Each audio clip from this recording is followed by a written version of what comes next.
The Trump administration's 10% reciprocal tariff on Belize could have major impacts on exporting businesses. For instance, Marie Sharp Fine Foods Limited sends most of its products to the U.S. market.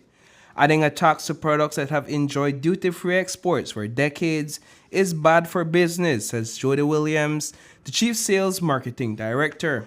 Well, I like the wording that has been used in the media lately. Trump has slapped Belize with 10% reciprocal tariffs because indeed it is a big slap to Belize, to our developing nation of Belize. And in that concern, it affects all exporters. So like us here at Murray Sharps, we export to the US market.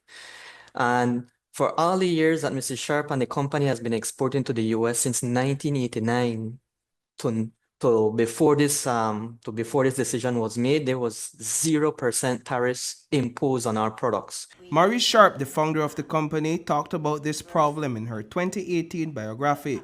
She mentioned that any changes to the CARICOM Free Trade Agreement could slow down the company's shipping and distribution to the US. Now, 6 years later, the company must get ready to deal with those impacts. We are worried about this because, let's say, for example, we never put into consideration these costs and these new costs of these tariffs into our products, into our business in the United States. And likewise, our importers in the US, they never had that 10% in their pricing as well. So let's say we have our products in Walmart, in Kroger's, and Amazon, that 10% is not included there. So more than likely, this will slow down sales, slow down momentum, less foreign exchange coming into the country.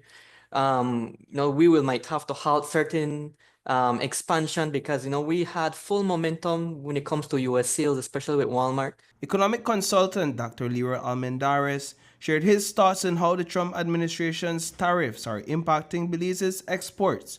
He explained that even though the CARICOM Free Trade Agreement is in jeopardy, it still offers some bargaining power for developing countries like Belize. In 1983, the United States established what is called the Caribbean Basin Initiative, which later morphed into what is called the Caribbean Basin Economic Recovery Act.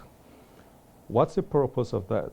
The purpose of it is to stimulate growth within the CARICOM economies, which would mean then that products that qualify, but not only qualify, comply to certain standards set by the United States, that those products would then go into the United States duty-free. That still exists. And then you also have the Caribbean Basin Trade Partnership Agreement, which expanded even that. In fact, there are even carve-outs for countries like Haiti with apparel.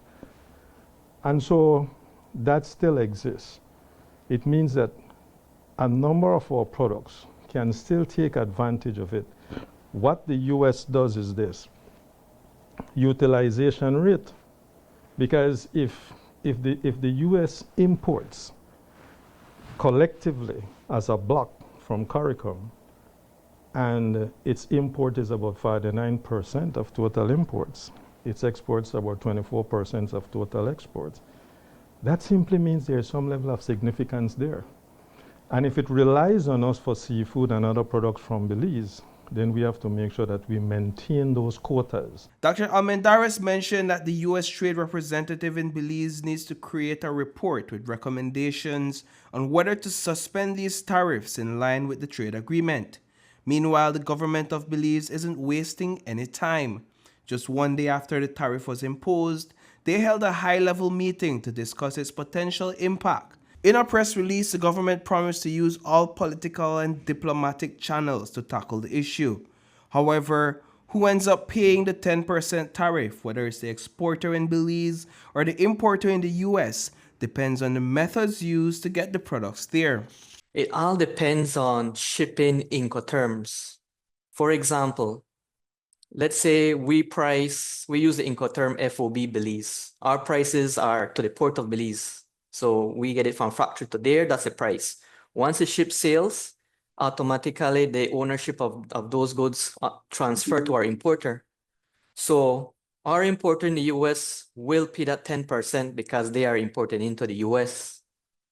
Now, this is the situation. our importer, they have never included these costs. They were surprised. So they're saying, okay, Marie Sharp, let's have a meet. We can't take on this 10%. Let's do 50-50. You do 5%, we do 5%. So at the end of the day, we will still end up paying something. Now let's change the Incoterm. Let's say we are delivering direct to Walmart. We are doing the importation, Marie Sharps. Then we must pay that full 10%. Reporting for News 5, I am Paul Lopez.